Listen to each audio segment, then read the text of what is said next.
think I'm making this happen. Here we go. We got to go live on Instagram now. I'm still running it solo, guys. Hey, everybody, let me stop this music. Let's stop this here. There we go. Hey, and we'll stop this music and cue the construction, which is happening right outside my door. I don't know if you guys can hear that, but that's going to be ambient noise here in the background as we have our conversations throughout the day.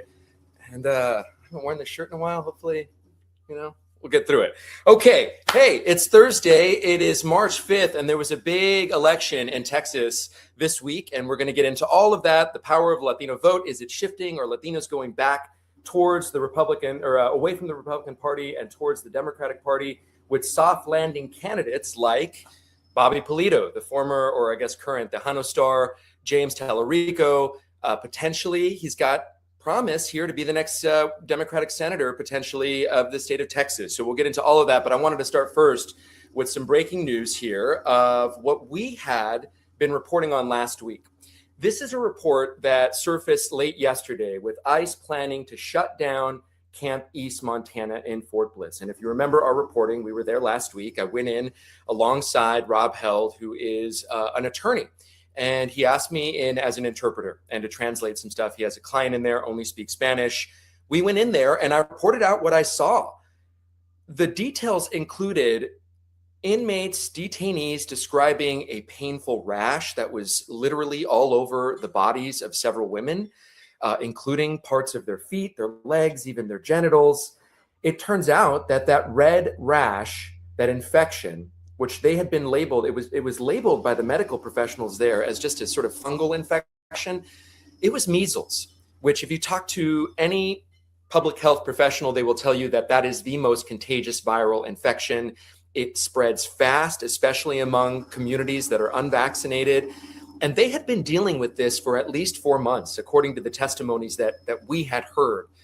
So it's just been officially diagnosed as a measles outbreak, but it's not just happening, is what I'm trying to say. This is the same thing that they'd been dealing with months and months ago. So the result of which was Representative Veronica Escobar. She called for it to be shut down.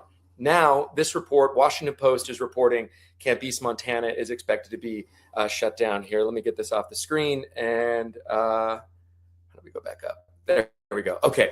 So Camp East Montana is expected to be shut down. I checked in a short time ago with the wife of somebody who's detained in there.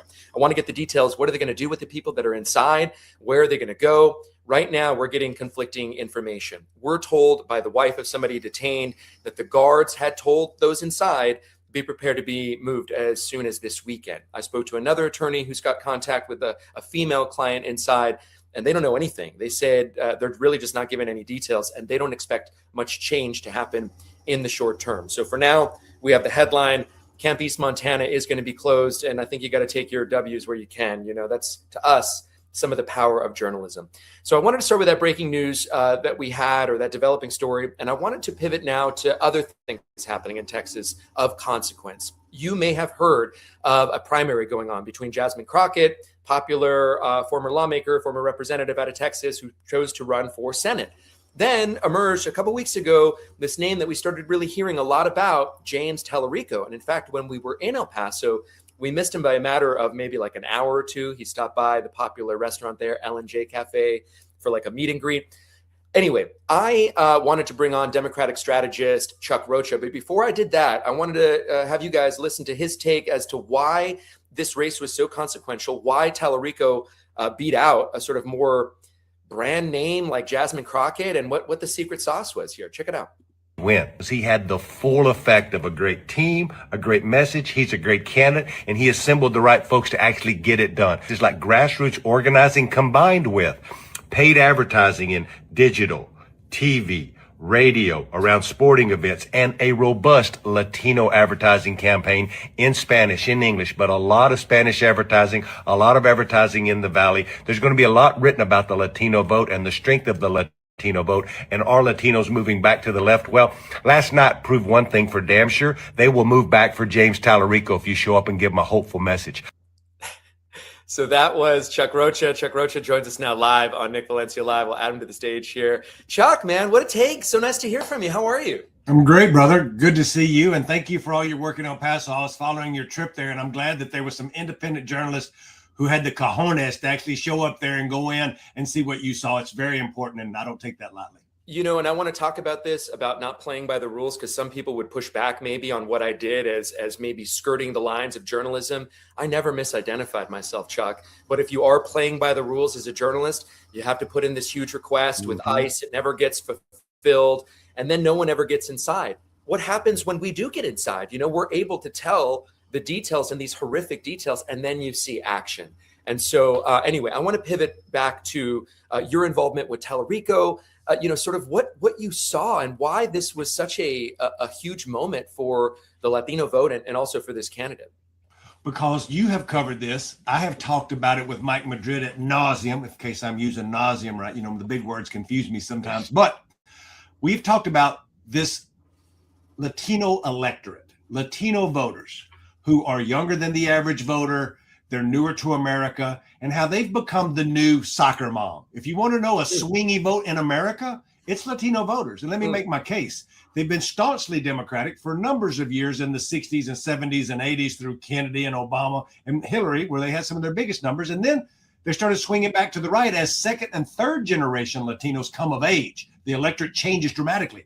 Back before then, it was mainly immigrant based. Now it's second and third. And they start voting not overwhelmingly, but moving in a dramatic fashion over a number of years towards Trump and some Republicans. So they became this, and then they moved back to the Democrats in the off-year election this year. So this vote is moved back and forth, but it's the most dramatic in a place like the Texas Valley and in Miami, two places that saw not 10%, not 20%, but in some cases 30% movement from year to year with this electorate. So what you saw last night or a couple nights ago in Texas was another dramatic shift. Donald Trump does extremely well with Latinos in just 2024 in Texas. And a year and a couple months later, they move back to the left and vote overwhelmingly for a guy named James Talarico that I worked for. And that's really upsetting the apple cart in the Republican Party because Donald Trump demanded that they redraw a bunch of congressional seats, and they based it off of how well Donald Trump did in 2024 with Latinos. So now they've got 5 new seats, 4 of which are majority Latino, that if he underperforms by less than 10 points, a lot of those seats go to Democrats when Republicans thought they had those in the bag. So what's the short answer here as to why you're seeing Latinos who voted for Trump in 2024 now, you know, the first chance they get to vote in a big election, they're shifting back or they're shifting towards Democrats? What do you see as the reason?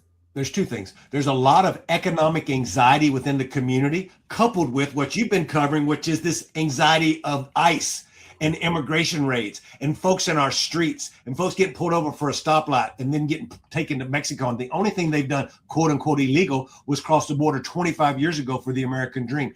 That's what's really simple that they were told one thing and they're now seeing another. Is it that plain? It's that plain. Plus, with Talarico, you have a guy with a hopeful, joyous message of the happy rebellion of saying we don't have to hate each other. We can love our neighbor. Oh, okay. You can look behind me. This is a rally sign from his rally, not that one, but the one that says love your neighbor is on the back of the Talarico signs in the rally. So he's not just saying it. He has it on his rally signs that we should love each other, which is really dramatic. He's saying some really interesting things. I want to show you some of the things he said punching at the Democratic Party, and then we'll talk about it on the other side here. The party has forgotten how to fight. But this critical moment in our country's history demands fighters, not folders. Imagine a Democratic Party that takes on big money and isn't captured by it. Imagine a Democratic Party that listens to the people, not DC consultants. Imagine a Democratic Party that uses every tool in the toolbox and plays to the fullest extent of the rules. And imagine a Democratic Party that delivers for people on housing, healthcare, and education, and actually defeats the right-wing extremists who have taken over this country. Sounds pretty presidential there. You know, he's saying a lot of the right things. He's also kind of calling out Dems. That was from August of 2025. What do you see in sort of the evolution of the candidate there and also the messaging that you heard? This is the most important thing I'll say on this program. Nobody knew James Talarico 6 months ago. Everybody knew Jasmine Crockett. That's a Democratic primary voter. His message is just a message in the woods if he doesn't have a way to get it to people for them to meet him. Just because he shows up and me and you talk about him don't mean that the average American, the average Texan in this case, actually sees him. What James Talarico really did that made him win overwhelmingly the Latino vote was something me and you've been talking about a long time. He took a bunch of resources and took his message and bought a whole lot of Spanish language TV, Spanish radio, Spanish digital, and then went to those communities and backed it up with the rallies that you just saw. That's called the same thing I did for Ruben Gallego and the same thing I did for Bernie Sanders, which is a multi-layered bilingual communication strategy coupled with a really strong, vibrant volunteer apparatus, which, by the way, was 28,000 volunteers strong. You can't just do one or the other. When you do both, you get what Bernie had with the Latino vote, what Ruben had, and what you saw on election night with a special candidate with a special message is James Talarico overwhelmingly winning the Latino vote. I would ask everybody to look at the New York Times article that dropped today that shows county by county how he overperformed in every single Latino county and how that delivered him the primary election victory. And so is he this like super progressive candidate, or tell us more about, for those of us that don't really know too much about him, other than, he's a great orator. He's very obviously put together and he knows what he wants. He's sort of mission oriented. Why is he like the candidate? Because I saw in your analysis, you were saying it's not just all of these other factors, right? What you just said, the numbers, it's him. So what is it about him? The reason people vote for somebody is because they like them. People in Washington, D.C., people in New York City, they come up with all these algorithms and all these models and all of these thesis papers that says they have to have the perfect candidate. When at the end of the day, Nick, if a Mexican redneck who grew up in a trailer house in East Texas could give you a little wisdom, it is people vote for who they trust and who they like. They got so disillusioned by Democrats just a few years ago that they were like, anybody's better than Joe Biden. He may be right on all the issues, but I don't like him, and I think he's old. We don't even really like Donald Trump, but we trust him more because he's not from the system that broke all of this shit. So we have to get a lot more simplistic about the way we talk. And then you add in that Talarico's kind of like a theologian. Now, I don't know if I used that word right, but he knows a lot about You're the using Bible. the big words right on here, okay? You got it. You're nailing it. My mom would be so proud. He knows a lot about the Bible.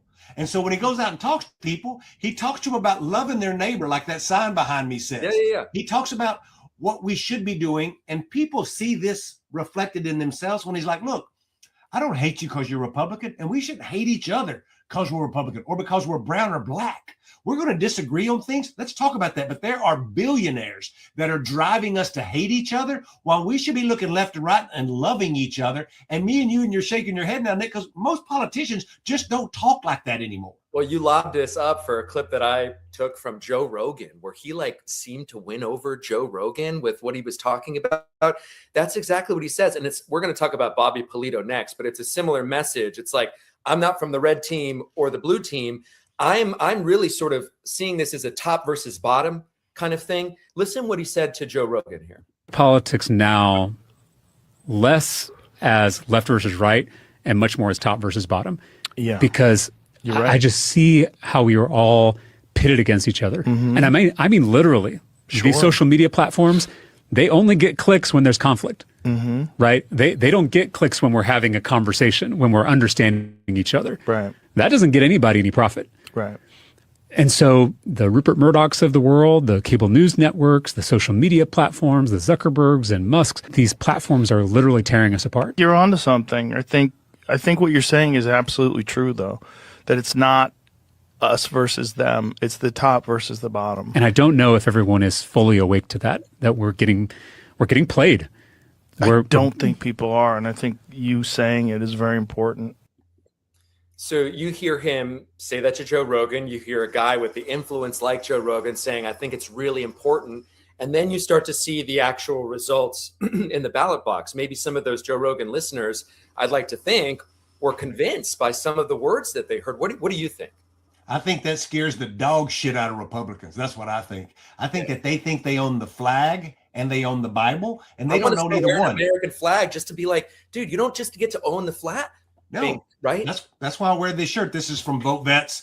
They're a veterans organization. They're like, no. We don't have kings. I fought for a constitution, right? And I'm honored to work with Vote Vets. But that's why I liked and wanted to work for James Talarico. That's why I worked for Ruben Gallego. Like, I really pick and choose somebody when I go to work for them that I truly believe can really make a difference. And James Talarico saying it ain't the left versus the right, top versus the bottom, opens up the door to lots of independents who are like, I've been looking for somebody who's not some crazy left-wing zealot or some crazy right-wing zealot, but talking about economic populism, about what you're going to do to make daycare cheaper. What are you going to do to bring down my utility bills? And now, what are you going to do to bring gas prices down since we're bombing Iran and gas just went up a quarter this week? It's really difficult. I heard a great phrase. It's really difficult to be passionately moderate. And there's majority, I think, of the country doesn't want this zealot-like atmosphere that we're experiencing right now, which introduces us to the next candidate here. We have Bobby Pulido, and he's another guy that emerged from an area, South Texas. I know it is a very conservative place, man. People there they have big feelings about immigration, about illegal immigration, because they're directly impacted by it. Hay muchos pijos, as we say in Espanol. There's a lot of high class, Mexicans there. So I want to play Bobby Pulido's message. Do I have it pulled up here? I think this is.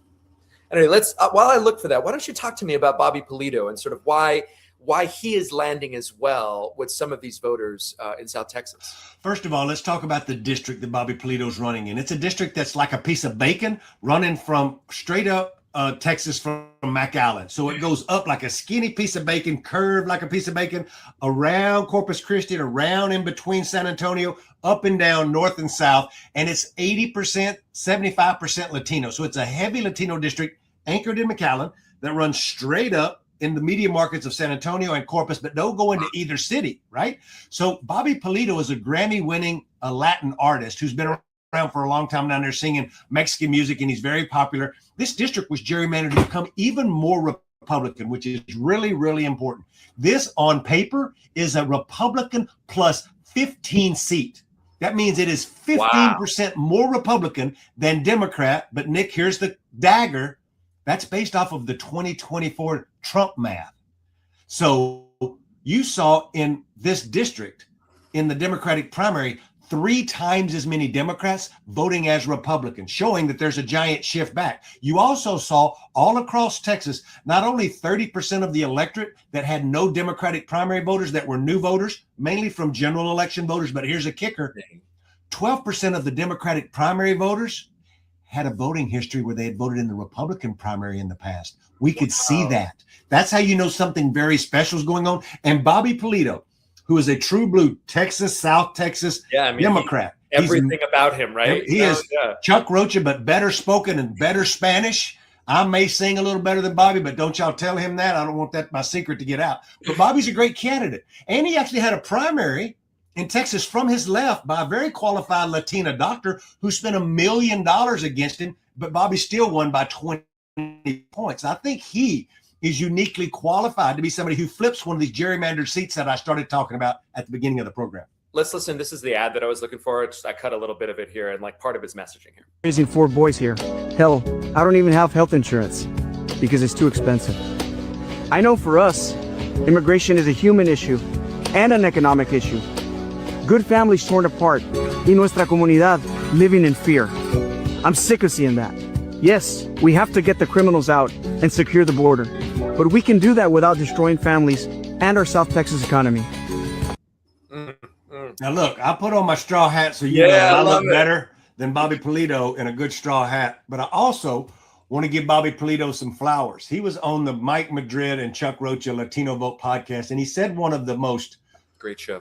One of the most unique lines that captivated South Texas to me when I was like, well, this district is one of the poorest districts in the country that has the lowest household income. It's on the border. What's going to be your strategy to reach all these working class Latinos who are poor and just trying to make it? And he said, Chuck, he said, in South Texas, y'all should write this down. He said, down in South Texas, we don't see ourselves as poor.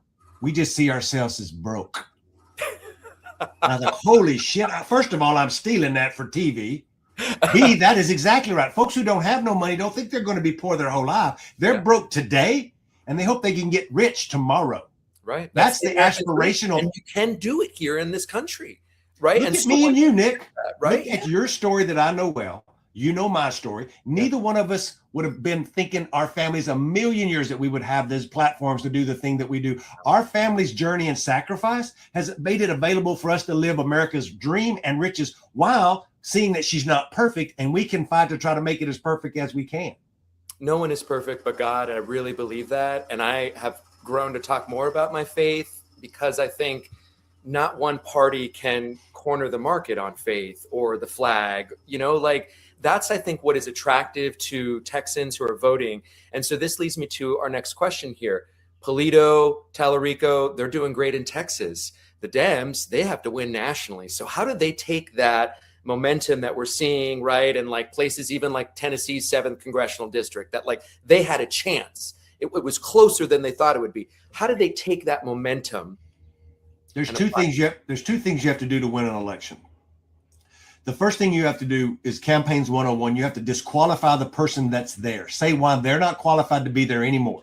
That's easy right now because you can say they're Donald Trump, they're cutting Medicaid, they've got ICE in the streets, they're doing all this bad shit, and you can say we're not them. We're really good at Democrats at doing that part. Okay. The second part we have more of a struggle at, but we're getting better, is then you have to tell them your vision for why they should hire you.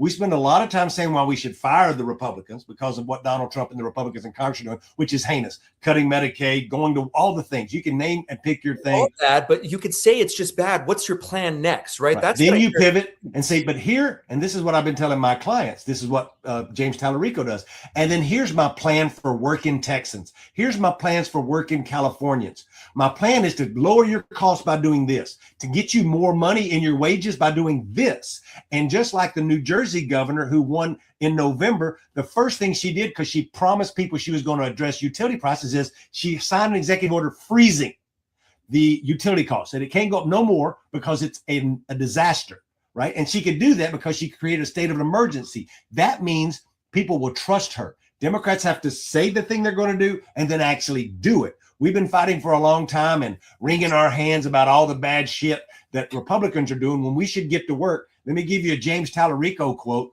He probably wasn't the originator of this, but I heard him say it last Sunday in San Antonio. He said, it's hard to wring your hands when you're rolling up your shirt sleeves. Damn. That's good shit right there, right? Damn. Okay. Yeah. That's why I'm saying this is special. And people gravitate to that because they're like, yeah, let's go to work. Let's get to work on doing and fixing this thing. It's almost like Dems are winning back the working class is sort of the take that you're giving, right? And I'm thinking, what I'm thinking right now is like they were always sort of stereotypically there for the Dems, but then you have like a candidate like Hillary Clinton that calls working class people deplorable, pushes them towards another side. You get another candidate that they don't really, in Kamala, it's like, who is this? We talked about a little bit about maybe a misogyny problem among Latinos. I know it's not exclusive to our community, but did they have a problem voting for a woman? Like what's the hope in 2026 and beyond for Dems as you see it as a strategist? When James Talarico talks about it, he talks about it in faith, family, and affordability. Those three things are really important to people. And Democrats have done a bad job at talking about the first two. And now we talk about affordability as a term, but not about what it means. Affordability means daycare. It means not only the price of your groceries, but just everyday shit, right? Like your insurance payment. Like I just got my tax bill in DC. Like every time somebody gets another bill, they have to think about where is that money going to come from for the thing. We, as Democrats, have to pivot then to talk about work and how the sanctity of work and how we should be making more money at work, how you should have more time with your family, and how we can try to help you make ends meet without just saying, let's help you make ends meet by saying, we're going to do this with utility bills.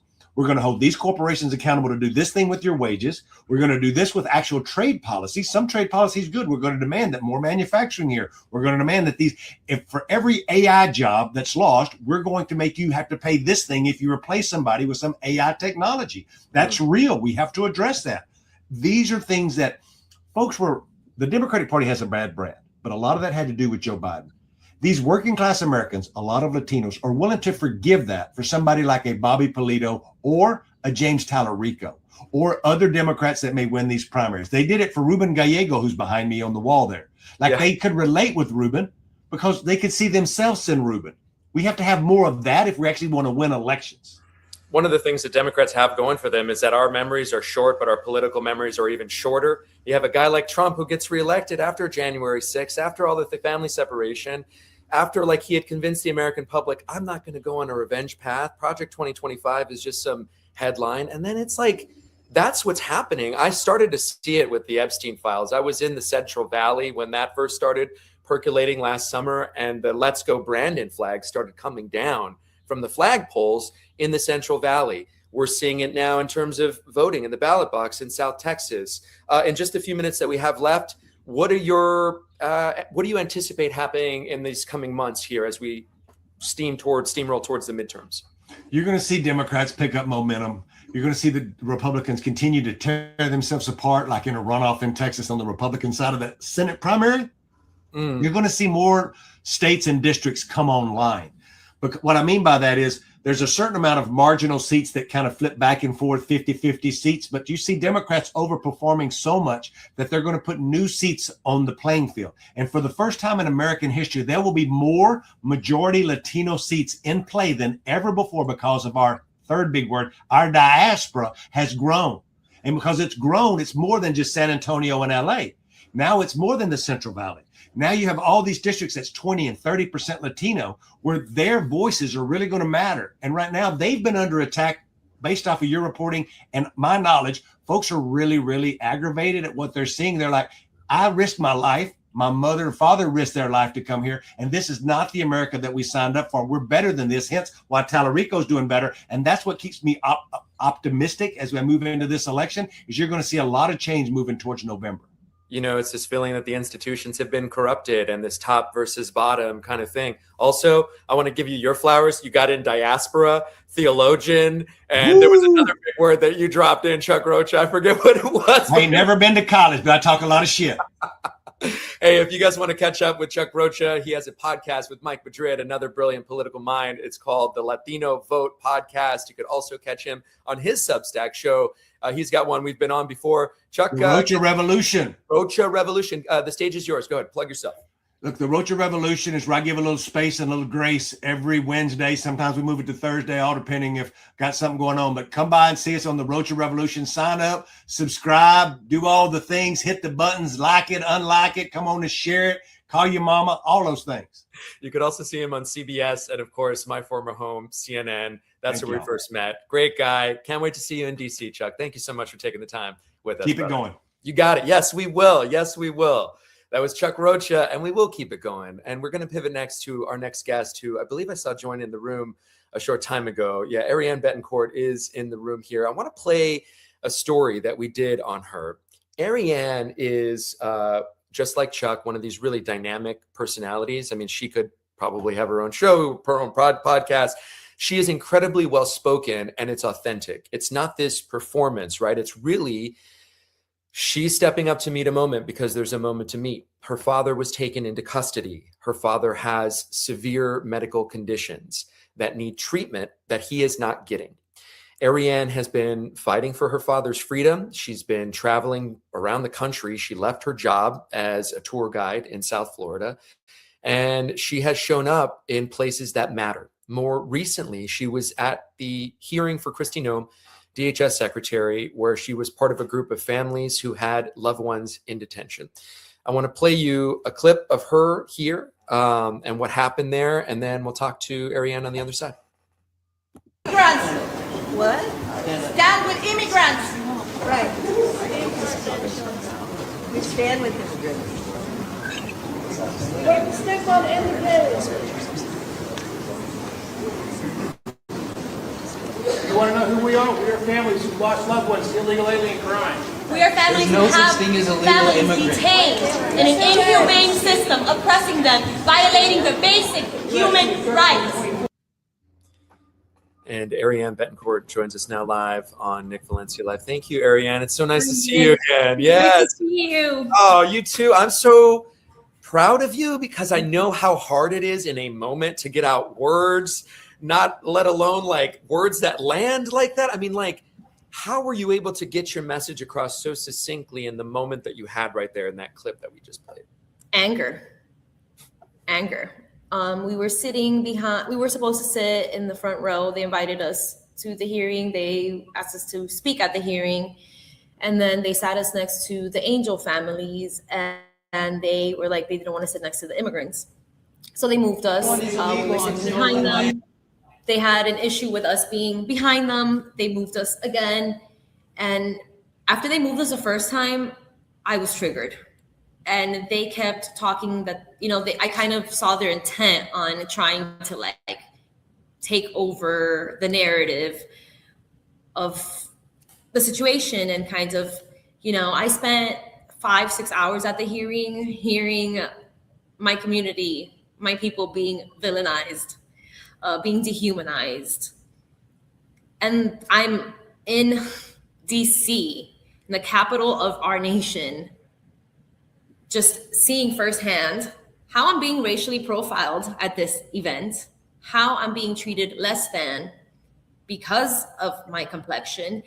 And not just that, but the fact that why is our pain any less than their pain? I mean, it's sad that they lost family members to any sort of violent crime or to drug overdoses. It's a sad situation, but their pain isn't any different than ours. Yeah, it's always, to me, selective reasoning. I mean, I have to say this, to be frank, an undocumented immigrant, an immigrant is more likely to be the victim of a crime, especially a violent crime, than to. Yeah, and it's like the way that their they do the statistics on like, oh, these, you bring in 10 families that have been victims to crimes done by immigrants. How about you bring in people of color who have been victims of crimes done by white men? I mean, women of color are. And they have no reservation about making you guys and sort of verbally attacking you guys. I didn't know if you guys caught this, but I want to play this clip again, and you could hear. I don't know who this is in the background, but you could hear, Ariane, someone say, sort of mocking to the tone of saying "stand with immigrants" because it was done in an accent. You could hear someone in the background say, "What?" What? Yeah. Right. So I want to play that so others can hear it too. Here, I'm new at this thing, running it solo here. Let's see. Immigrants. What? Stand with immigrants. Right. Stand with immigrants. What? Stand with immigrants. So it's like that kind of behavior. Who was that? Who are those people around there?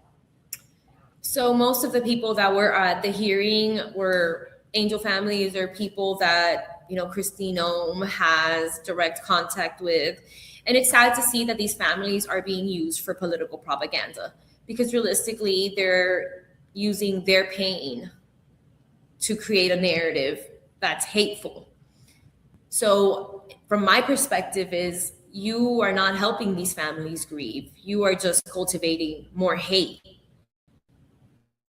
You're enticing them to be more hateful, because those women in the crowd absolutely had no reason to act the way that they did, to complain about not wanting to sit next to the immigrants. And the fact that the people at the Senate hearing went along with the racism and moved us, and then tried to feed me a nonsense excuse as, no, we sat you in the wrong section. We've been sitting there for 2.5 hours, and now you notice a mistake and now you want to fix it. So I said it, and I was just like, maybe if I would have been wearing a red suit and a hat that said MAGA Mom, I would have been able to sit here.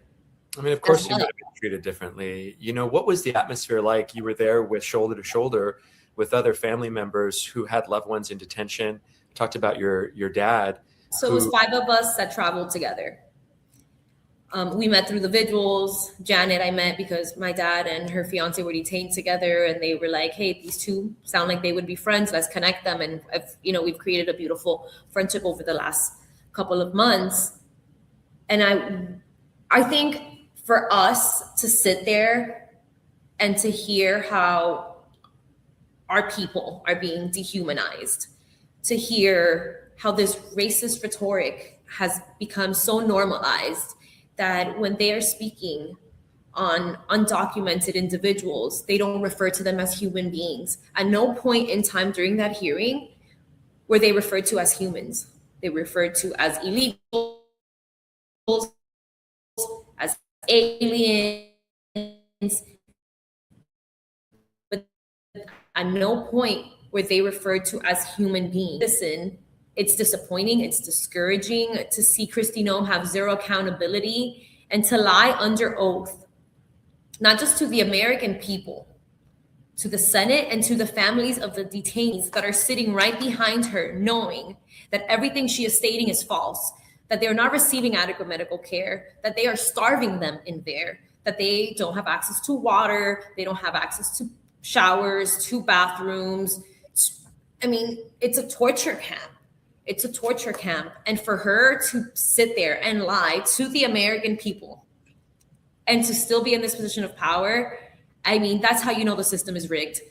Because any other job, any other real job, someone as incompetent as Kristi Noem would have been replaced already. You know, it is basic human standards are non-existent. And I know that these facilities people have called them concentration camps. And I'm reluctant to use that because I think it's so distinctly, the gas chambers, the Holocaust. I don't want to falsely conflate the two. I was just in a detention center, and then I hear stories all around from these private prisons. And I understand why people say concentration camps. I don't want to be critical of that. Everyone, use the words that you want. To me, they aren't so much death camps as they are a place where people die slowly, and that is the formula.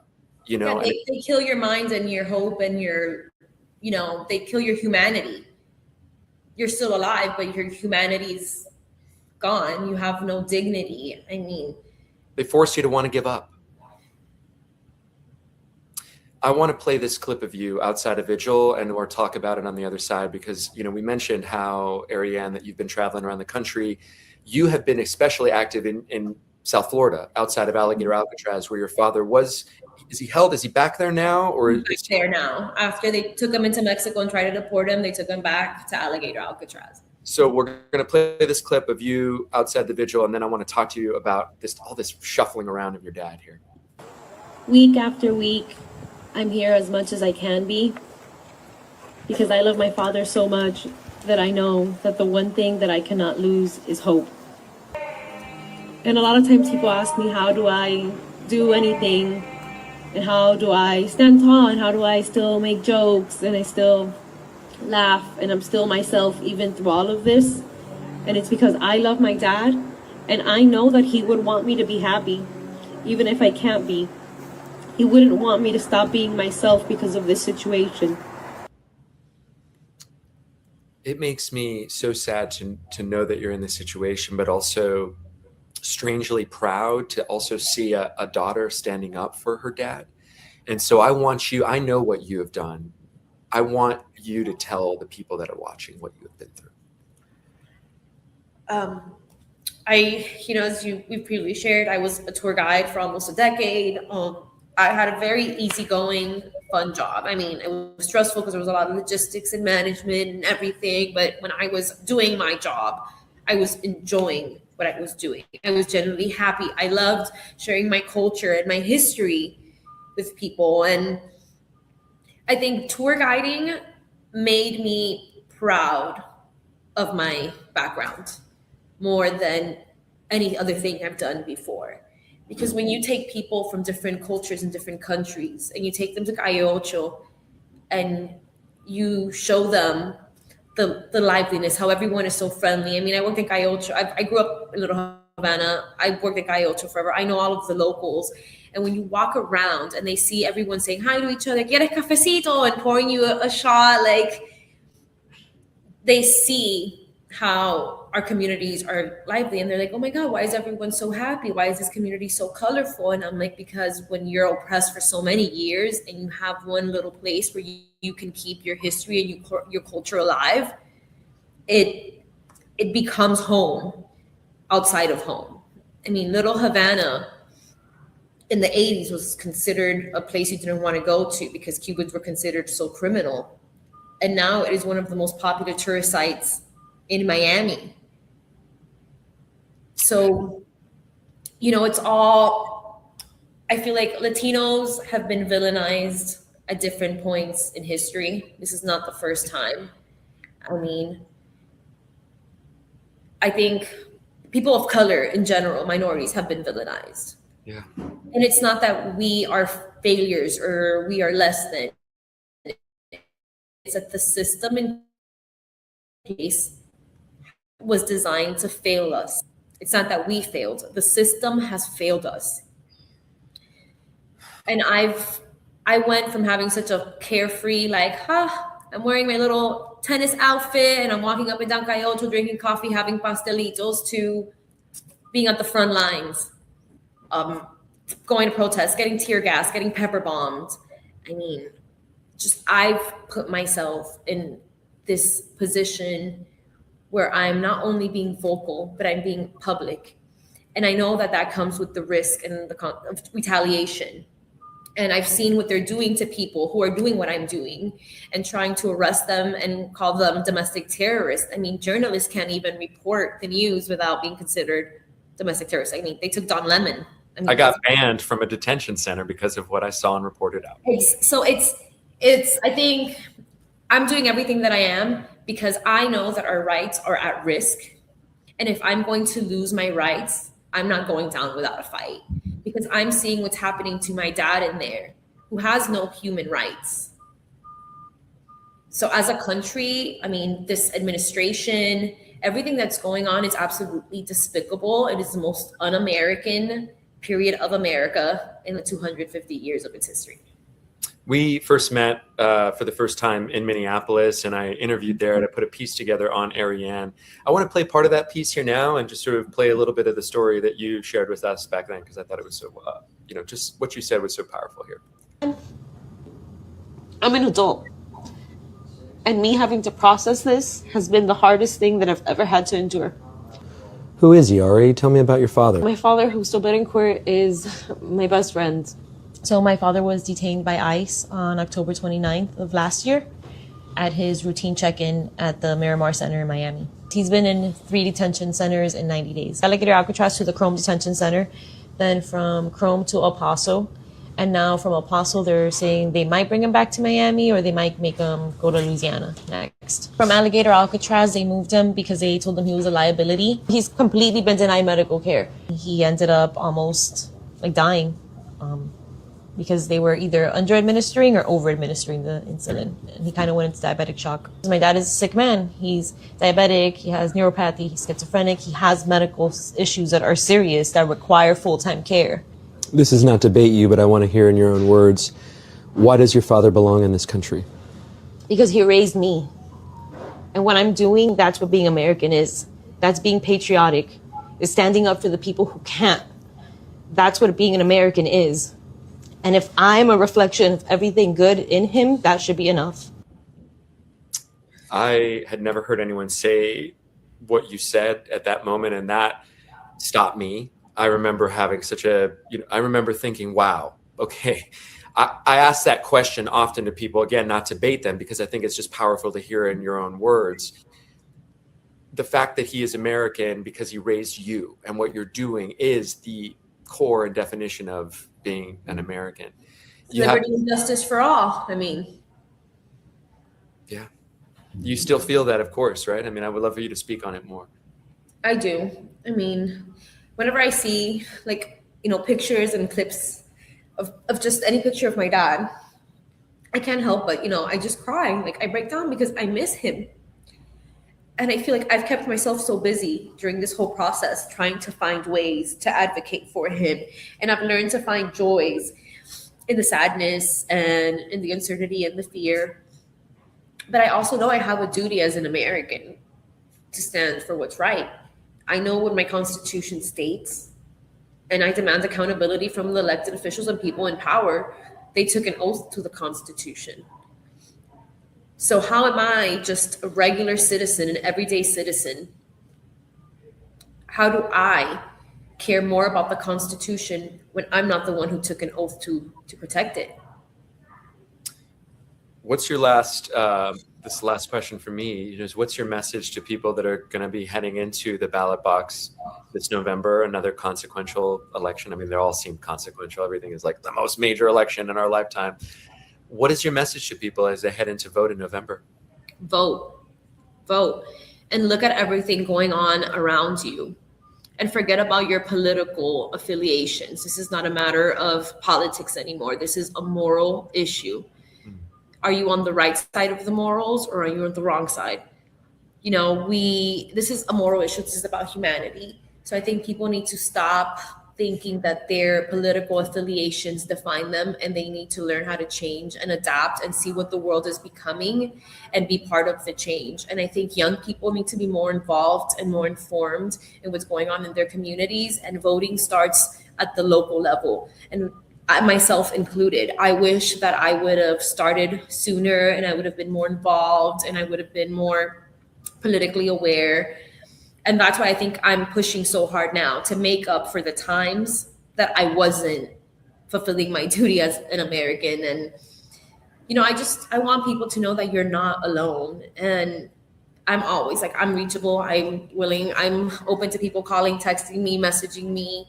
You know, if you have a family member that's detained and you're scared and you want to know how you can, you know, help or connect with other individuals in this situation, here in Miami and elsewhere, I've seen how families of detainees are creating these networks. And especially like at Alligator Alcatraz, I am in chats with hundreds of people in them, and there are detainees in each unit. So whenever something happens at Alligator Alcatraz, you go into these chats, we discuss it, and then someone's like, oh, my husband's in Bravo 1, and he says this is happening. Oh, my husband's in Bravo 2, and then we get a full picture of what's happening. And I think this is something that they were not expecting. I think that they thought fear was going to continue to divide us, but it's uniting us. And this is what we need to continue doing. I mean, go out, protest. Do not let media fool you. The protests are not violent. The only people being violent and vicious are the ICE agents, because they're untrained goons who just want their little bonus. They have to meet a quota. And we've seen it. I mean, like, Christy Nome lied on their oath about that they have to meet a quota. I mean, Stephen Miller was tweeting about it. Like, it's just the lack of accountability in our political systems. It's not that they just overpowered everything. No, it's because we were not involved enough in what was going on around us. We became complacent that the system in place was working efficiently and was working for us. And we, the people, are not happy. And we, the people, need to take a stand, be loud, be proud, and be dedicated to our causes. Because it might not be affecting most people directly now, but it's coming. Por eso decimos, solo el pueblo salva al pueblo. You know, only the people will save each other, and you're doing exactly that. You're doing your part. I know you're doing so much. Ariane, you said you're open to connecting. Part of what you're doing is that fellowship and building that community. How can people reach you? I know there's people that are watching this that are, you know, or maybe even watching it on replay that are impacted by it. My Instagram is public. You can message me on Instagram. What is it? How do we find you? What's your Instagram? So it's at Ariane with 3 E's. I'll put it, let me see if I can edit my name now and I'll change it. Okay. So it's Ariane with 3 E's, is it? Yeah. Okay, we'll share your stuff. It'll be out there. I'm sure the people will be able to find you. I have collaborated on a post, that story that we did. I tagged her in it. You could probably find her through my social media. Or, you know, you show how much younger you are than me and how quick you could do that stuff. Ariane, that's her handle right there across all social medias. Thank you so much, Ariane. Thank you, Nick. I mean, I was like, stand for us and for our communities. And I know in your position, you get a lot of heat for it. But, you know, people like me are proud to see people like you in these positions, speaking up, advocating, taking the risks, putting yourself out there, doing what you did in Minneapolis, doing what you're doing in Texas.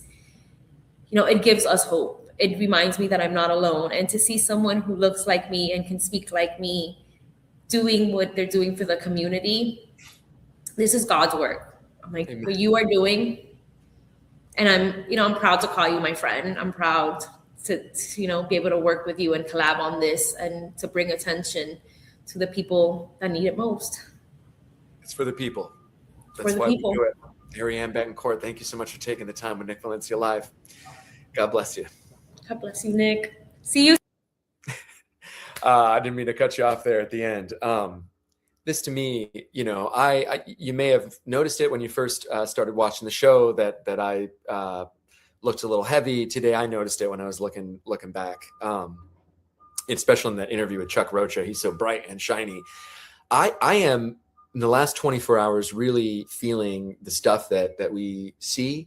I hate to talk about this stuff because you all know it's sad, and you don't spend an hour with me out of your day in order to talk about more sad shit. And so I try to do it in a way that is, that's engaging for you, right? In a way that, like, you see stuff visually and you're just not up here hearing me whine and be this like whiny liberal guy or something, right?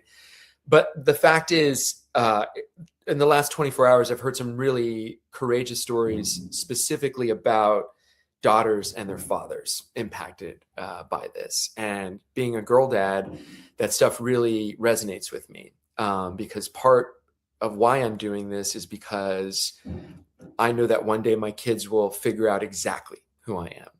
And when they do, I know that they're going to be proud. I know that my kids love me. And a couple weeks ago for Ricky's birthday, I dressed up like Spider-Man. And he really thought it was Spider-Man. And in that moment, I'm going to get through this without choking up. In that moment, he took, one of the things he did is he took Spider-Man over to these awards right here. And he talked to Spider-Man about his dad and how his dad's the best journalist. I didn't even know he knew that word. I knew he knew I was a reporter, but he said, I'm the best journalist and I win awards. And for helping people. And so even if they don't know exactly what we're doing, the kids are watching. Our children are watching. This show and part of this platform, we stand and are willing to die on this hill protecting the most vulnerable. And for me, that starts with our children. Our children are the most vulnerable. And I'm doing this because we are hearing so many awful stories about what is being done to children in America under the banner of our flag. I want you guys to go, as we wrap up this show, check out my latest report out of South Texas, Dilley, South Texas Family Detention Center. They call it Dilley. That's where 5-year-old Liam Conejo Ramos was taken. It's also where you may have seen that drone footage that people thought was so haunting. It must have been AI. It was real. That colorful people dressed in prison garbs and that drone footage. I don't want to use those words like concentration camps, but the fact is this is a place where people go to die slowly.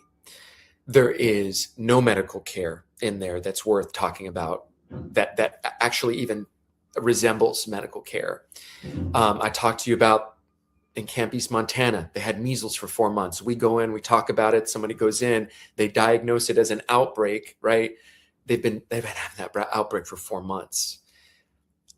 In Dilley, they're not only not getting the proper food, children as young as toddlers are like violently throwing up regularly around in shared spaces, and the staff and the officials whose job it is to help them.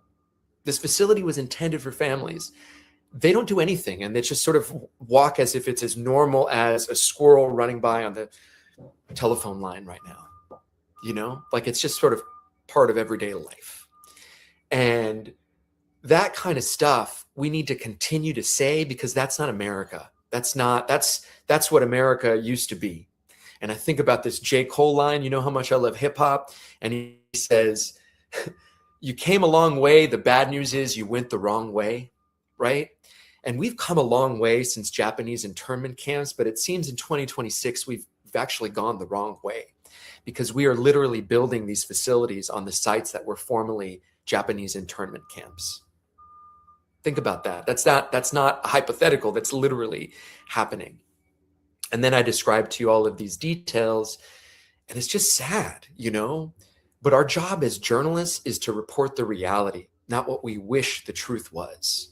And right now, we have this rose-colored picture painted to us by DHS Secretary Kristi Noem, President Trump, Stephen Miller, Steve Bannon, Greg Bovino, Tom Homan, the list goes on. And they are telling their supporters to believe that they are doing right by people when we know that they are not. These are places where people go to die slowly. That's where I've landed. That's the conclusion I've landed on. That's my truth, and that's what the truth that you're going to get reported out here. I want to leave you with this picture because it's a theme about what we're talking about today. I saw it on History Cool Kids. I'll bring this up here. This is a cartoon from 1953, and it shows that not much has changed. And so you see all these fat cats at a table with endless amounts of money, stacks of racks and racks of cash. And you see all these tables like healthcare, the arts, the sciences, and they got no money. It's not the left versus the right or blue versus red. It's top versus bottom, guys. And I think a lot of us are stuck in the middle of that. It's hard to be passionately moderate. I started this program with the intention of trying to reach a lot of people, and knowing that I had a lot of people, on both left and right and everywhere in the middle. My first guest was Joel Cavazos, a Latino for Trump. And then within 12 hours, I got my first person that decided to say I was full of shit, and that if they wanted to see this both sidesism, that they can just go and go back and watch cable news. So I tried, I think, to find a voice here, and I've found it. And where I've landed on is that my professionalism is my credential, and that I just need to be exactly who I am. I don't need to be the person that somebody else wants me to be, or that somebody in my ear is telling me to be, or that you guys want me to be. That's the real trick in this content creator space, in this newsfluencer space, is to stay to your morals and to your principles. I was going to wrap up the show, and just as I was going to end the show, Mona Diop showed up. I think he's that. Is he? But the question I want to her, not just that doesn't really reflect, because there's huge construction and there's like a bobcat and a bunch of cement. Her, not just emotionally, spiritually as well. So thank you so much, Mona. And I'm sorry about the connection. We really appreciate you joining, though. That was Mona Diop, the mother of Ibrahim Diallo. You're welcome. Is in custody right now in the Prairieland Detention Center. And that is our show. Thank you guys very much for joining and for sticking with us through this new format that we have going on, where I'm running it and hosting it. God, man, what a day. Go do something that makes you feel good about yourself, and do something that makes you smile. Whenever I feel overwhelmed, I look down at where my feet are, and I look up around, and I realize that the world is not as chaotic as it might be in my mind. And right now that doesn't really reflect, because there's huge construction and there's like a bobcat and a bunch of cement chopped up on my block right outside. So the world is like literally chaotic out my front door, but we'll pretend and close our eyes that we're in a awesome and better place. Thank you guys for being with me, for sharing, like, and subscribing. If you're watching this on the replay and you want to see that right there, that QR code, that's to donate, so you can continue to fund this independent journalism that we're doing, and we can be out there in the community where we belong, telling stories. That's our show for today. Thank you guys, as always, for helping us make truth go viral. And as always, have a great day on purpose.